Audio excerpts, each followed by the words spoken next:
are now in the deep end of horror.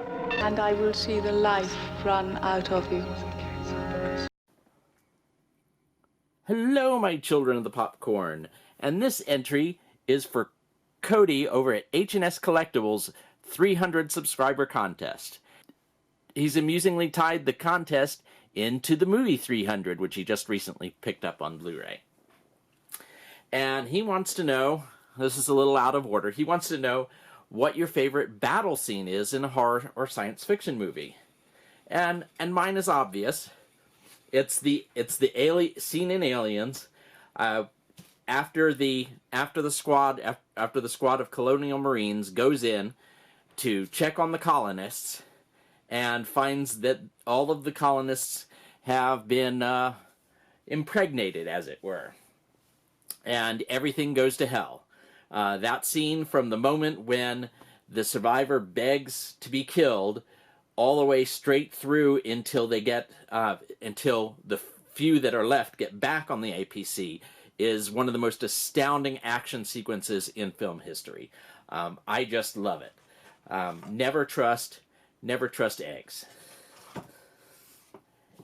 Anyway, that was one of his questions. That was actually question number 2. Question number one was, what is your favorite adaptation of a comic book, graphic novel, or presumably manga?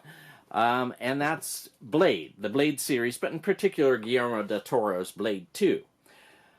Growing up, I read Tomb of Dracula from Marvel in the 70s when it was published, and to me it was just the best comic ever. I loved it.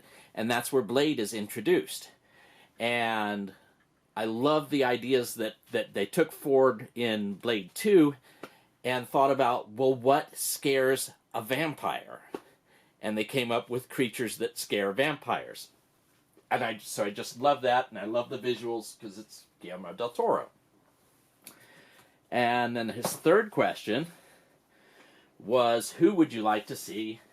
What icons would you like to see in a fight? And I feel I'm taking the cheap way out because Al over at Kaiju Shorts had this as a gift, and it's RoboCop versus Terminator. And I would love to see RoboCop versus Terminator, assuming that it was done well. I would love to see Frank Miller, for example, do the script for it. And then the fourth question, Cody said, was not a question but a favor. He asked what we would like him to review. And since he is an aficionado of all things Phantasm, I would like to see him review Don Coscarelli's Bubba Hotep, which is another favorite of mine. Hopefully he likes it as well, but I would like to hear his thoughts on it regardless. Anyway, definitely subscribe to H&S Collectibles. He's an incredible horror YouTuber and is in fact nominated this month for Horror YouTuber of the Month. Definitely subscribe to him. I imagine you already are, but he's awesome. Thanks. Click like, subscribe, or even comment below because I want to hear what you think. No fair.